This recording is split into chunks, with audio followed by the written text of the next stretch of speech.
Hello, welcome to the Saga Scribe Archives, where we chat with some of the best authors in the Royal Road, Lit RPG, and progression fantasy space.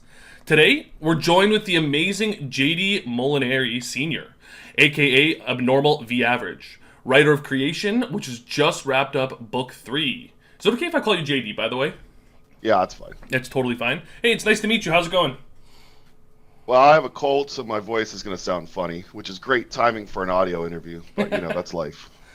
Yeah. Are you on the mend, or? I don't know. I mean, I know that I'm coughing less, but I know it hurts more. So, like, how do I take that?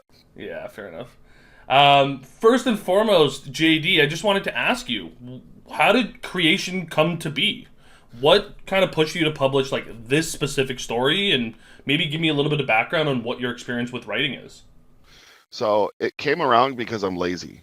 I spent years world building for this book series I wanted to do about this kid, going through a forest and there's trials. And I did all this work, and then I figured out like it was absolute crap. And so I thought, and I deleted 5 years of work because it just wasn't going to work. And every time I tried to write, it just came out awful because I overplanned it.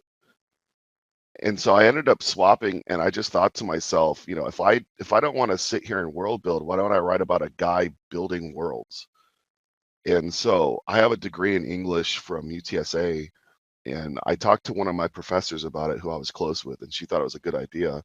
And when I went through Royal Road at the time, I hadn't seen anyone else doing it, so I thought it was an original idea.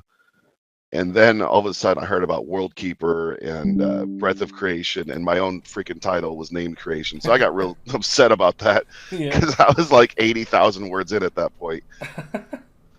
But it's okay. There's no original ideas anymore. No, no. I know I. Every author that I chat with, obviously we're chatting after and before the interview. They're always talking about how they don't want to feel like a hack, but they all kind of feel like hacks at the same time. Yeah, it's called imposter syndrome. So like every author hates and loves their story. They're like, it's the best story ever. It's shit. It's the best story. You have to read it. Don't read it. Don't make me feel bad. Stop saying negative comments. Yeah. It's a blood, and you go back and forth over and over again. Yeah, I mean, I did want to ask you, how did you, since you do have a lot of experience in all this stuff, how did you get over the whole feeling of imposter syndrome? You just said, screw it? Oh no, I have it. I suck. So it's just something that you work on. Like I get a ton of negative comments. It's mostly about the first chapter. Everyone either absolutely loves the first chapter or absolutely hates the first chapter because I had this kid freak out on my main character because I needed my main character to be emotionally displaced or psychologically off. I needed to show it to prove it. I needed to jump straight into the action. And in the middle of a classroom, it's not the most exciting scenario. So I needed some action. And so I threw him in, and then I had this kid like tear up all of his work, and then he goes off on the kid, and then my publisher was like, "No, you can't have a teacher like psychologically abuse a student." And I was like, "Well, as a teacher who does, no, I'm just kidding." But they were like, "You have to change this." So I went in and I did some edits and I made some changes, and I made it so like instead of emotionally imploding on the kid, he just kind of emotionally implodes.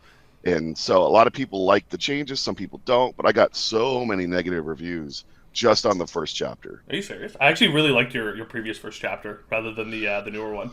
Oh yeah, no, it's like I got hammered. I mean, I'll have days or weeks really where I'll have five, five, five, five. I'll get all these positive reviews, and then all of a sudden I'll get like 6.5s in one day. Oh, Like it's like they told their friends, "Hey, come take a look at this crap." That's just like how my teacher was. Give him negative reviews. I'm like, all right. And so I'll drop like 2,000 ranks, and then it'll build back up another 1,000, and then it'll drop 2,000 ranks, and it's happened 6 times. that's And actually so funny. I'm just like, okay. And I look at it, and almost all the negative reviews are the first chapter.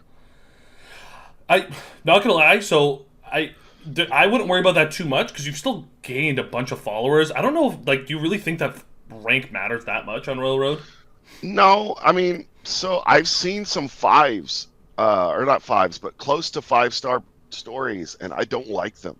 Like they're written amateurishly, but you got the overpowered MC, and that's the thing that Royal Road really likes. Like the second most negative chapter I have is The Wall, which I want to say is chapter 12. And that's the one where Walker, he like has to come to terms with his own failures. Mm-hmm. And in progressive fantasy and in lit RPG, readers like to say all the time, "Oh no, the MC has to be fallible. The MC has to be a real person." But then if you put in that they fail, anytime I put in that Walker makes a mistake or that there's a failure, I get a ton of negative reviews. And it's like they say that, but they don't want it. But if you have a character who's just winning, winning, winning, winning all the time, you're going to get bored. There's no stakes to it. There's no interest in it. There's no see yourself in their place. And so you get these negative reviews, and I don't really understand it. It's just people that they like what they like. There is a bunch of readers on Royal Road that just like the power fantasy stuff, where they face like minimal kind of strife, and the main character just basically becomes a god in 48 chapters. That's what people tend to rate 5 stars automatically, right? Yeah. Yeah, I think on chapter 48 in my story, Walker is building the territory system, Mm-hmm. and he's kind of screwing up a little bit, and he keeps trying to have to go back and fix things. But I wanted a character that you can relate to. He's not a super genius, he has Virgil for that. He's not all powerful. There's limitations in there that he Mm-hmm. slowly starts to strip as time goes.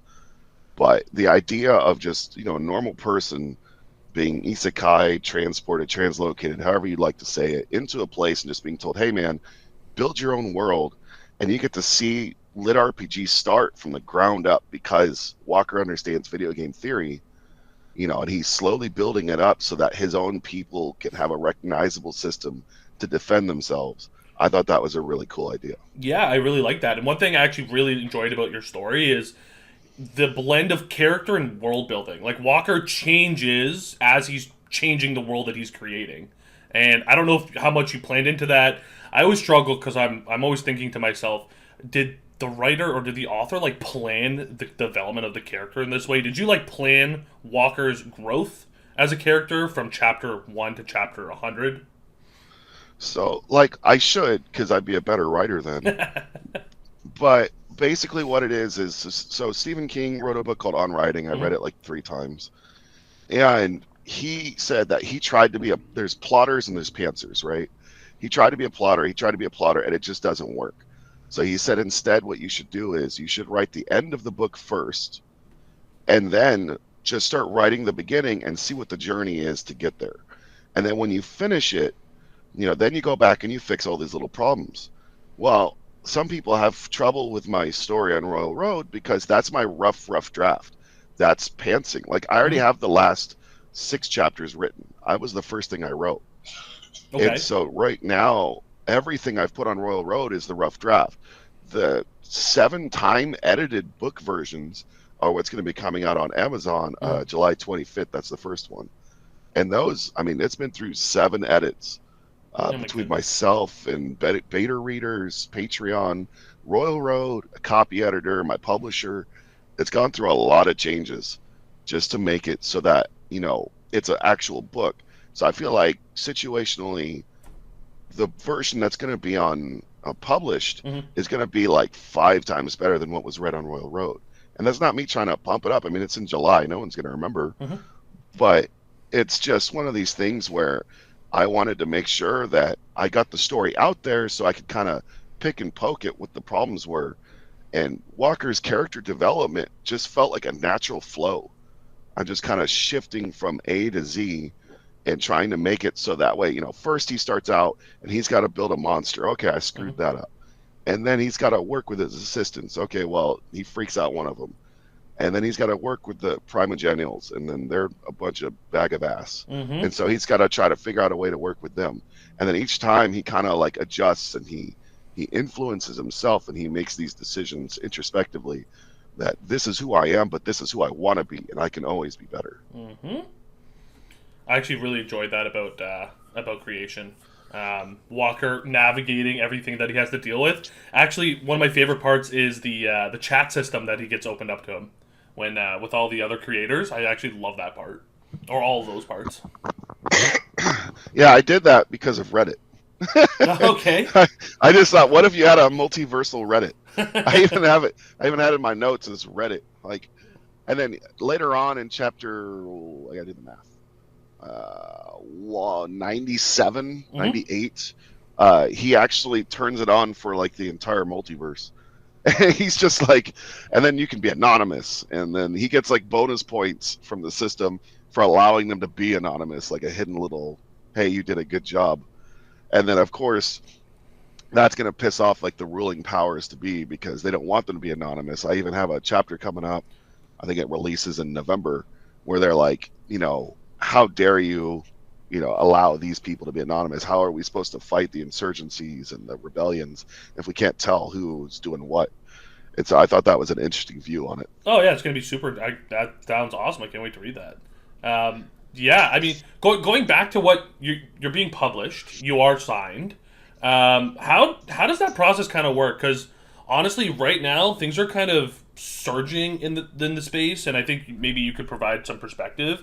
Like authors and readers subscribe to the podcast, and in the chats that we all have in the Discord servers, people are getting signed left, right, and center. Right? Like obviously not left, right, and center, but a lot more people, it seems nowadays, are getting reached out to by publishers, both small and large. Got any advice with when it comes to that kind of thing? So the perspective on this is extremely situational. So like you have to kind of consider what is a healthy amount of followers on Royal Road if that's the way you're trying to go. You have to consider how many reviews do you need on Amazon because there's the 10% rule on Amazon that, 10% of readers will leave a review. So if you see 600 reviews, that means it could have up to, 6,000 readers have actually gone through the whole thing. And so you have to kind of figure out, well, if I have this many followers and I'm trending and I have this rating, then will I get a publisher? Should I reach out now or should I reach out in a month, which is kind of dangerous because Mm-hmm. if you do it early, they might say, oh, come back, and then they forget about you. Yep. And so what I ended up doing was, there's a couple of big names in publishing for lit RPG, progression fantasy. And, you've got Royal Guard, you've got Athon, everyone knows Athon, you've got Podium. Mm-hmm.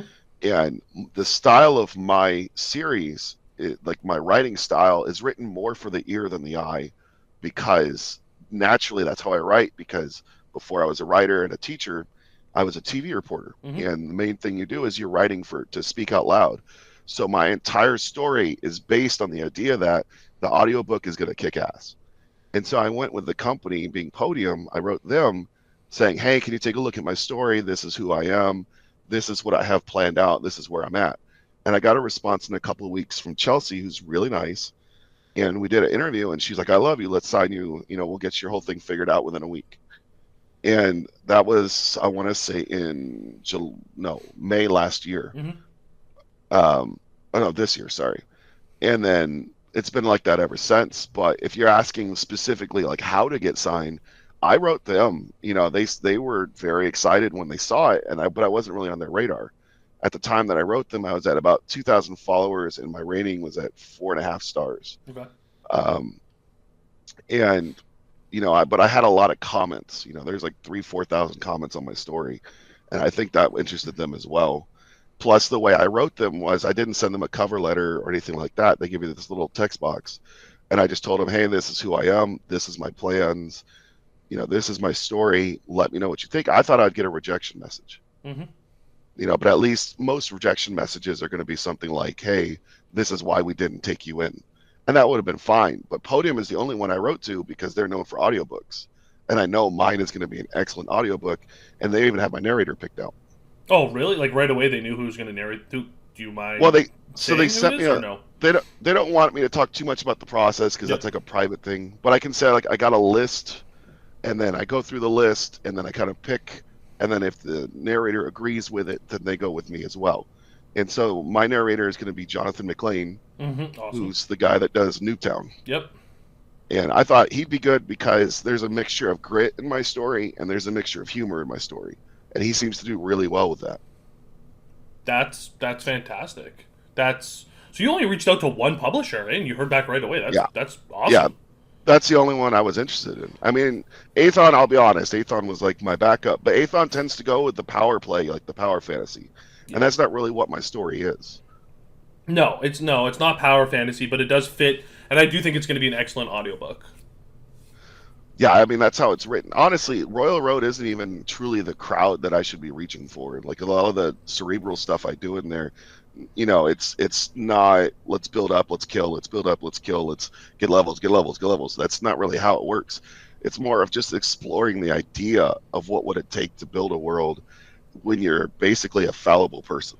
I think your story would have done really well on Humanity F, yeah, but there's not a lot of other sites besides Royal Road. Like you don't want to post your story on web novel because then you're signing over rights pretty much immediately, right?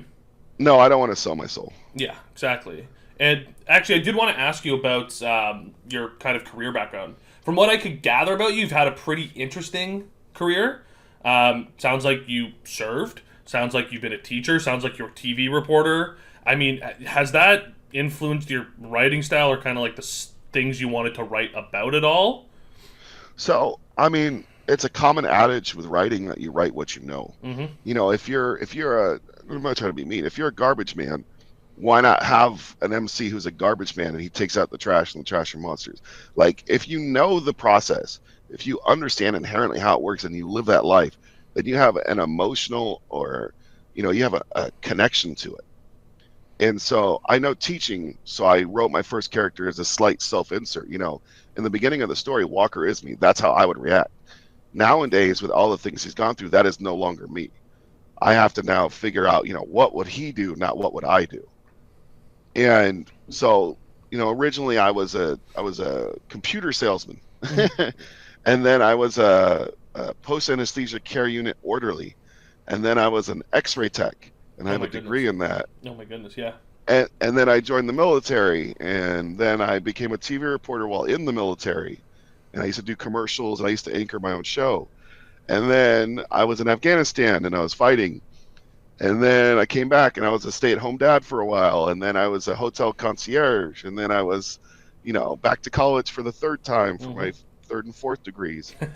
And so the whole reason I became an English teacher is I wanted to be an English writer. I wanted to be a writer. Mm-hmm. And I wanted to be able to have a complete understanding of the basics, which one thing people have always said about my story is grammatically it's almost perfect. Oh yeah, you do And have it. so Yeah, I did. It's one of those things you don't notice until it's obvious. So yeah, thinking back, your grammar is excellent. yeah, and so it's because that's just the way I write it. That's like the rough draft version. Yeah. And so the edit version, I don't think I found any errors in the first book when I went over it like a 12th time. Mm-hmm. And so, I wanted to write like this is, what I've always wanted to do. I actually am still friends on Facebook, with my fifth and sixth grade teacher. Oh my goodness. And she does this thing where she asks all the students, what do you want to be when you grow up? And then she saves them. And so she's got boxes of these things. And then if anyone ever achieves it, she messages them and she shows them a picture of it. And so she pulled up mine after I said I was getting published in Podium.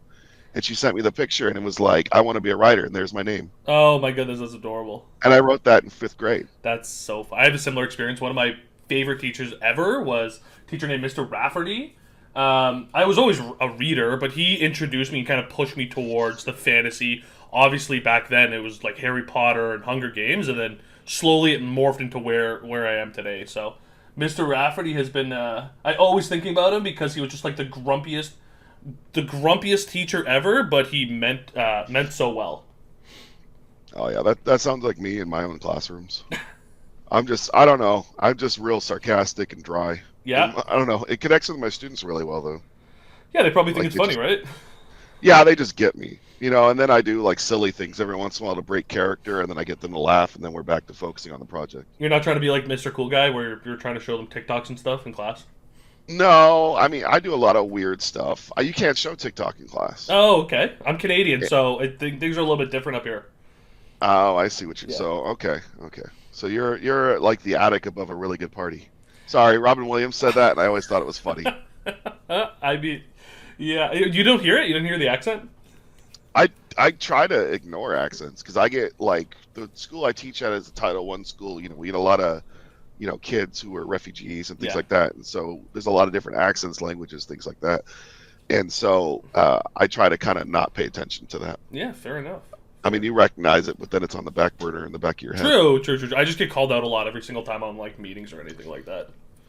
Okay, so going back to how you're a teacher, do you got any recommendations for maybe the younger generation on how they can kind of get into writing, on maybe some ways that they can improve their craft? If you want to be a writer, then you need to write, but you can't just write, you need to read. I've seen a lot of people who put out these stories and they're like, I don't know why no one likes it. Well, what stories are you reading right now? I don't read. Yeah. Like, what are you talking about?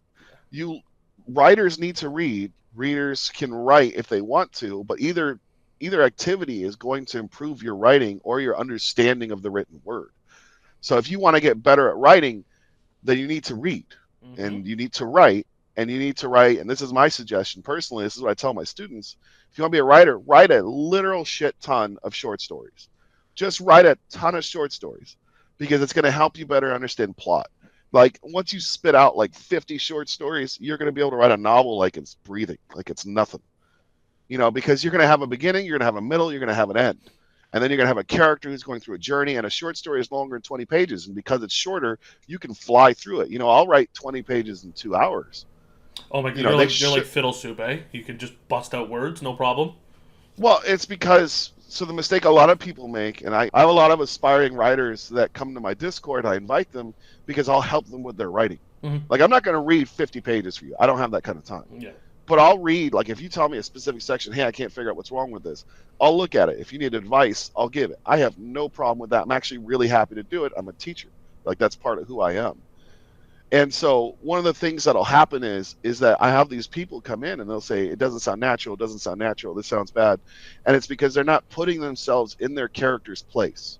So if you're a character and I'm a character in a story, I'm going to write from my perspective when I'm writing my lines. Then I'm going to switch over in my head to being your perspective from your eyes, and I'm going to write from your perspective. And that's how you get a natural conversation going. And it has to go back and forth. You have to live the book to write it Mm-hmm. correctly. And a lot of people don't understand that. They think they can write from this third person omniscient overhead and they're going to get everything they want out of it.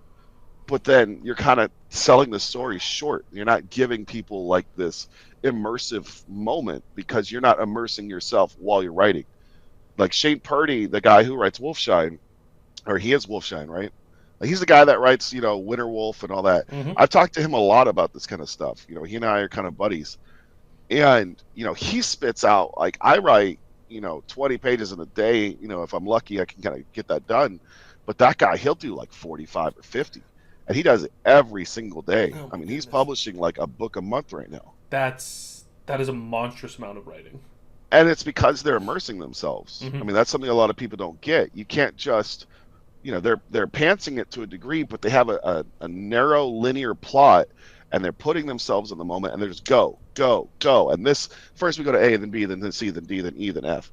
And it just has to have a progressive buildup, which is, how the whole genre works. Yep. And so the better you are at immersing yourself, the more natural the scenario is going to be, and the better flow you're going to have with your story. And flow is what a lot of new authors have trouble with.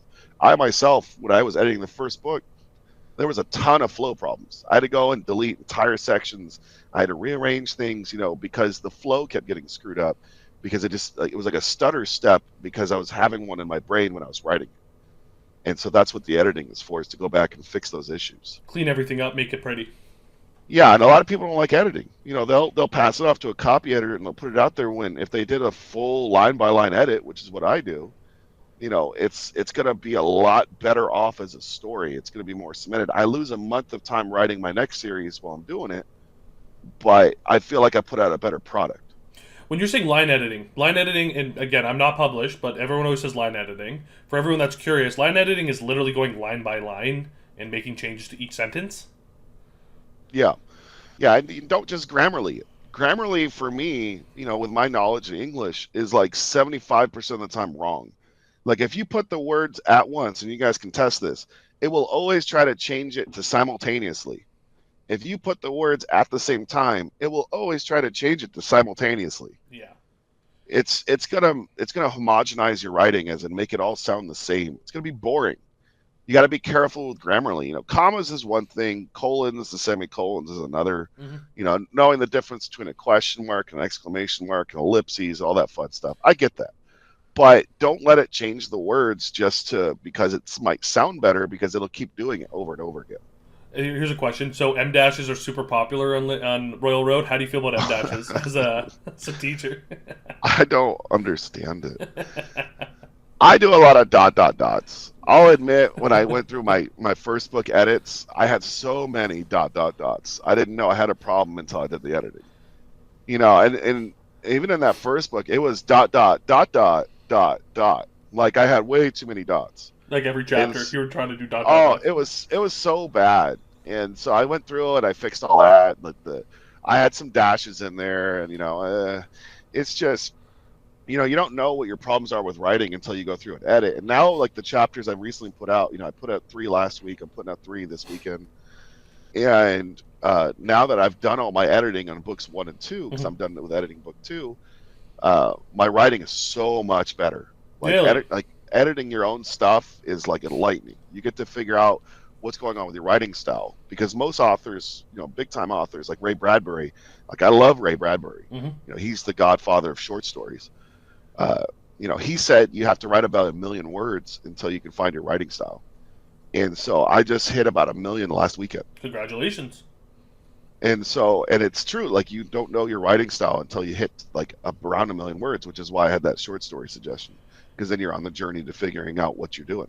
Oh, it's just repetition. Do you think that your continuation? Because I'm assuming you're going to continue the story. I'll let you No, explain that. No, you're not.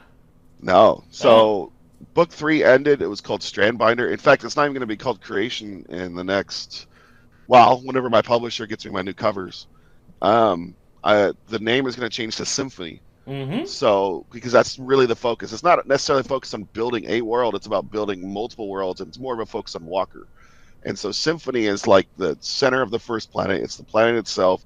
It's the universe, if you ever get that far. Yeah, and so just naming it Symphony made more sense than naming it Creation, because he's not just creating, and then eventually he learns like he needs to kind of have his assistants do things so he can go on to the next bigger, better thing.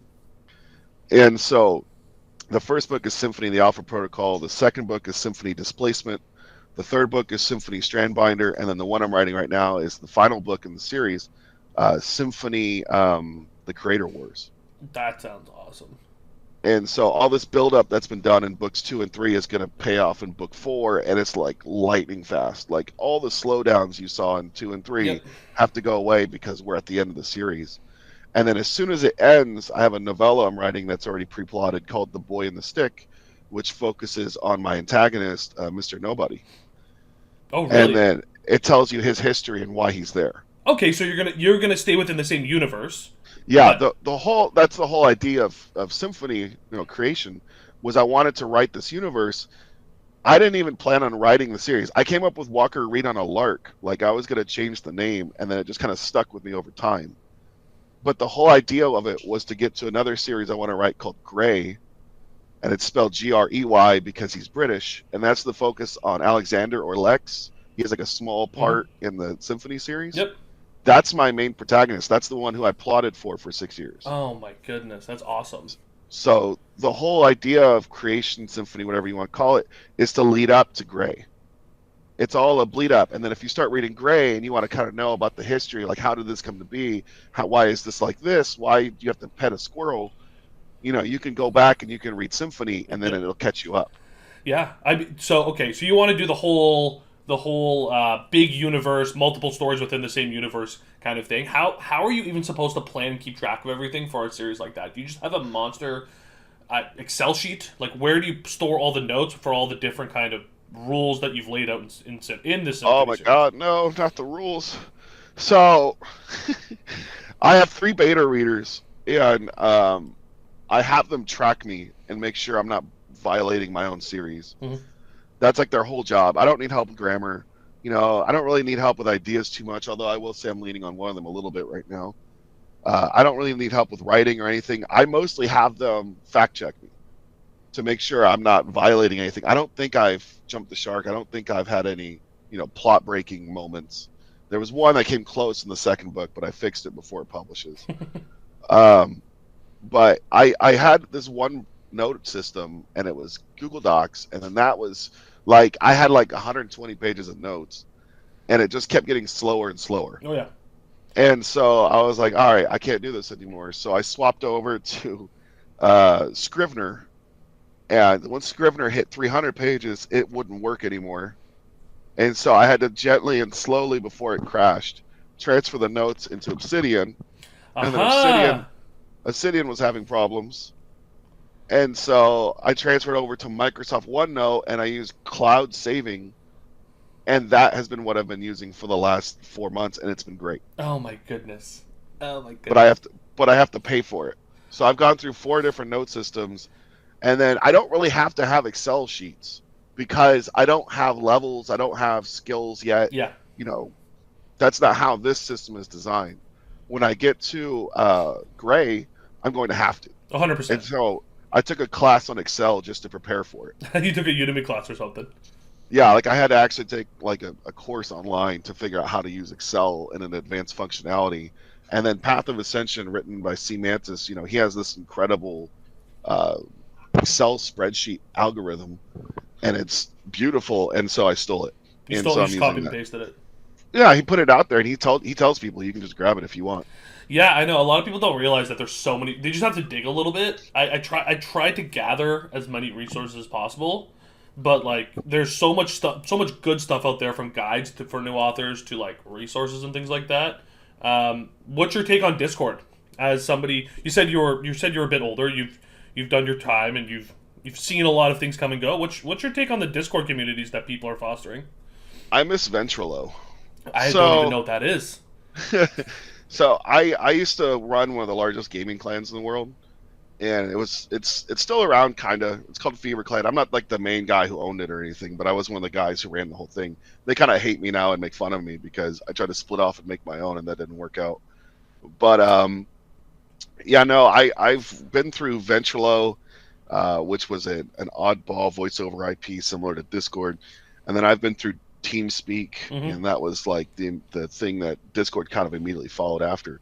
I'm from the forum days, like the old days where you had a website, a forum, and you chat on there, and then hey, let's play some games, and you'd hop on TeamSpeak and you talk on that. And Discord kind of having a mixture of both. When it first came out, I knew it was going to be the death of old forum systems and everything else like that. I mean, Royal Road's still kind of kicking, and I use Reddit every day, Yep. but Discord is a different monster. Like I have one, and I have plenty of people on there, and then they always complain to me over and over again that they can't talk on the channels. And I said, well, did you follow the rules? And they don't understand what I mean. So like, there's a disconnect between the technology in Discord and how it works, and just being able to talk to each other. And so I get a lot of messages from people just trying to figure out how to use Discord. Yeah, it's not the most intuitive app. It's No, and I've got like 4 bots on mine, and they all do different things. And I mean, just looking at my Discord while we're talking, I've got somewhere around like 45 hidden channels I use for writing. Because when I have an idea, when I'm out and about, I go into Discord and I write it into one of those channels, oh, and I that's can actually track pretty it later. clever. Yeah, and Yeah. so like I have quotes for use as one of them. I have rules for thee, but not for me is something that's going to come up, and then I'm not so small as to think that other successes are my losses. And you don't need to stand on others to make yourself feel taller. And That's then I came up with one funny one that's going to happen in a chapter I'm releasing maybe next week. It's like, Hawk, there's 2 of you. Oh, you're drunk, mate. that's Just a hilarious. Hawk to a comment. Yeah, So yeah, yeah. Yeah. That's so yeah. I actually one thing I really liked about reading your first 2 books is there's a whole bunch of references inside of there. So it actually kind of reminded me of like some of like the older style sci-fi series that I used to like read on the internet. Um, do you have recommendations for people? I mean, I'm always asking people. I think it's a really good way to get to know somebody. What are some of your recommendations for maybe media or some books that people should read? Personally, and maybe even as a teacher. so what do you mean by media? By media, I mean anime, I mean manga, I mean books, I mean movies, I mean anything. Okay. Um, I'm just organizing my thoughts because it's a big question. I That is read a like big three. question. I read 3 or 4 books a week. Okay. Uh, I used to average a book a day. When I have summers off because I'm a teacher, I write a lot and then I read a book a day.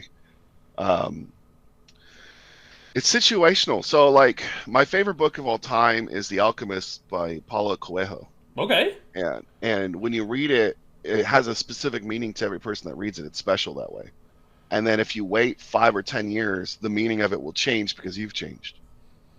And so I found it a really interesting experience, and I read it every 10 years because every time I reread it, it's something else. And it's a really interesting book that way. Like the way it's written is just beautiful. To me, it's probably the best book ever written. I mean, don't get me wrong, I've read Moby Dick Oh twice. God. If you need to throw out somebody to go whaling, I'm probably your guy because he goes into so much detail. Yeah. I've read just about every classic there is. You like Ray Brad, Dostoevsky? yeah, I've read Dostoevsky. Do you It's like it? Because I just I don't know why that. I feel like a guy like you would like that kind of style. I like the old Russian philosophers. They're really out there. They were all on drugs, Oh yeah. but at the same Wacky. time, like it's really really interesting. Like but it's also super weird. So you get a lot of cognitive dissonance with that. Where your reality isn't aligning with the author's reality. And so it gets difficult. It's why, and something I tell a lot of the new writers that isn't written down a lot of places, is when you're getting started, you need to do what's called established normalcy. It's where you have to kind of establish a scene that the reader is going to understand inherently. You can't be like, I'm flying over the trees and I'm shooting magic from my fingertips. Like, no one's going to like that. What you got to start with is like, I'm eating my breakfast and my mom is yelling at me. And then that way they can kind of associate it in their head like this is normal. And then when weird things happen and you have an inciting incident where the whole story goes off, it makes sense. It has a natural flow to Mm. it. The Russian authors didn't really do that. They just kind of like, hey man, you're a cockroach. It's like, oh okay. It's weird. It's interesting. I read a lot of philosophy, and man, those Russians were The wacky guys, yeah, yeah, they yeah. were they were something else. Robert Jordan, obviously, I love Robert Jordan. Oh, thank God. Aside from his harem, weird stuff, but I'm not a big harem guy. I just can't get behind it. I think my wife is the reason why. She'll stab me. But yeah, I love Robert Jordan. Wheel of Time is my favorite series ever. Same You know, here. I like Sanderson. He's a little formulaic, but he's such a good writer. It just Hmm. doesn't seem to matter. Um, as far as like web serials and all that, I read the big ones: Primal Hunter, Defiance of the Fall. I just caught up on He Who Fights with Monsters, and I've talked to Sugarloon more than a couple times. He's a really nice guy. Um, and then I have also been reading The Unchosen Champion, which is an interesting series. The author is I mean, he writes a lot. And then if you're looking at old school books, Starship Troopers, I've probably read that like 6 times. Ender's Game, I've probably read 4 or 5 times. Love Ender's Game. Foundation Oh series, yeah. the iRobot series, Asimov. If you're looking at strictly fantasy, I really liked a lot of Mercedes Lackey growing up. Okay. A lot of people don't know who she really No. is. She's got over 100 books, and a lot of them were bestsellers. And she really goes into the like emotional toil of fantasy. It's not horror. It's like how to react when you discover you have power and other people don't want you to have it. She does that pretty often. It's a common theme. That. We'll totally check her out. That sounds awesome, actually. But I love Mercedes Lackey. Andre Norton, she's great. She really went out there on her style too. She was like progressive fantasy before it existed. Have you ever Uh, checked out Robin Hobb? oh sure, everyone knows the Oh, Sanderson's Apprentice and all that stuff. I love Robin Hobb. And then you have the Wizard of Earthsea. You're going back to more of like the 90s and late 80s fantasy. Then you got to talk about Terry Brooks, who reinvented fantasy in the 60s and 70s. Shannara and all that jazz. Mm. I read Tolkien's original essay on that he wrote for his master's thesis when he focused on what's it called, Beowulf. So Oh, he did an analysis of Beowulf for his master's thesis. So I actually bought the essay. It was like $100 because I wanted to know what he said. He's a smart dude. really? Eh? I will check it out. I don't know if I'm going to spend $100 on it, but I'm sure I could find a picture of it somewhere on Reddit or something. Yeah, he was a very smart dude. Like his analysis was, he saw things I really didn't. Really? Because I read Beowulf more than a couple times Hmm. because that's where a lot of historic fantasy comes from. Orcs and trolls and fairies and all that. Yep. And it's just different. That was But my uh, that was my fourth year up here in university. Got to do like one major. It's almost like a master's course, and we studied Beowulf for my fourth year course. It was awesome. Loved it. Oh yeah, I really enjoyed Beowulf, and I had a teacher, Professor Fonzo, and she would like recite the whole thing in like the original language and stuff. It was wild, just like hearing it said that way, and then you're reading the translated version. And she did the same thing with Chaucer. She went and narrated a bunch of Chaucer's books, and then you're reading like the translated version at the same time. It's crazy. That's I did something like that recently with my students, where we were reading The Raven by Edgar Allan Poe, and I did the whole thing the exact way he wrote it, so that it has a musical talent, like a musical quality to it. yeah. And it was freaking a bunch of them out. Really, eh? That's awesome. Yeah, I was having a good time with it. I love The Raven. Poe That's is like one of my top three favorite poets. Him and Langston Hughes, and poetry is actually a big thing that's going to come up in my next series. okay. So What do you mean? I'll give you a What do preview. you? Oh yeah. Here's the preview. Okay, here it goes. All right. So Lex is my main guy, right? So he's like my big top dog. So he doesn't talk a lot. He does a lot of one-liners and stuff. It's just like his preference because he has social anxiety. And one of the things that's going to find out is he's going to get transported to Symphony, and he's going to have to figure out like a profession. Like everyone kind of has a choice on a Mm-hmm. profession, and he's going to get forced into picking poet, even though he only really does one-liners and he has social anxiety. And then so I get to write a lot of terrible poetry, and then I get to infuse it with power. That sounds like so much fun. And it's kind of like a playoff of Christopher Stasheff, the rhyming wizard. He wrote this whole series. It was highly religious, which whatever. But it was really interesting that all of the magic was infused with poetry. And so Stasheff would just throw his poetry in there, and some of it was truly terrible. Yeah. And then like weird things would happen. And I was inspired by that when I was like 16. And so I'm almost 40 now. And so I was really interested in kind of infusing that, and it all has a backstory, and it logically makes sense too. So I get to write that whole thing in and just have some terrible poetry out there. Are you going to go? Are you going to lean comedy style? Yes. Okay. Yeah, so Walker's series, the Creation Symphony, it's more of Walker trying to be funny. Like it leans that way. I get that there's a common theme where every time a person comes to consciousness, they say the word what. Like the slicer suddenly is intelligent enough to have his own internal monologue, and his first word is what, Yeah. and that's kind of like a thing. But most of the time it's just Walker trying to be funny. In Gray, it's all situational comedy. It's all it's not observational comedy the way Walker does it. It kind of sounds like Norm Macdonald style, honestly, for the Great Series. A little bit. Like you could even go towards Eric Uglin with the good guys, bad guys, and the grim guys. He does a lot of situational comedy, and I love him, by the way. He's a super nice guy. I talk to him a couple times a year. But I'm trying to lean that way because it flows a little better in the pages. Whereas if you're trying to be funny, it's actually less funny.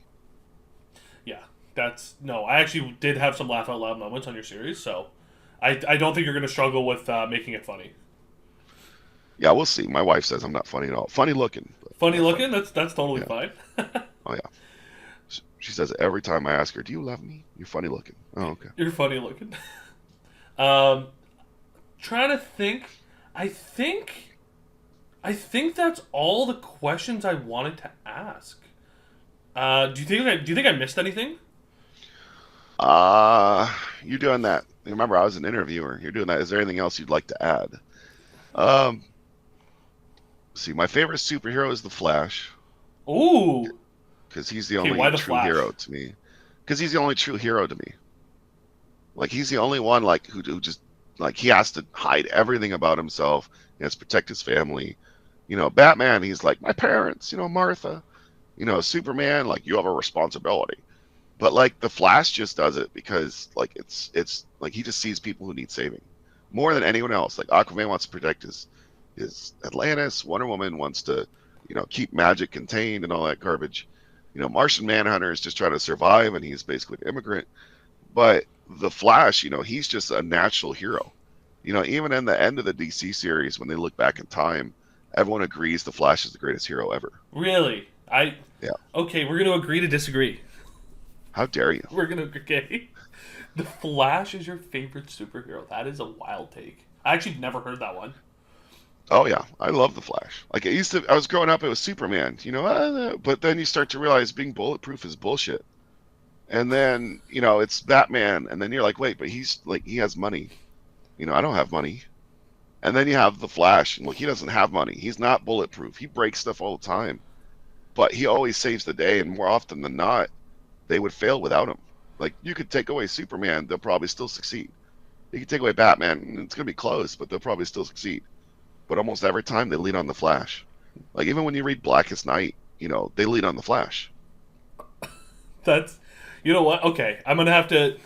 Okay, I mean, I could see it. It's just I've just literally never heard anybody say the Flash. Everybody always says nowadays, at least. Everyone's always saying like Deadpool, Batman, and Superman.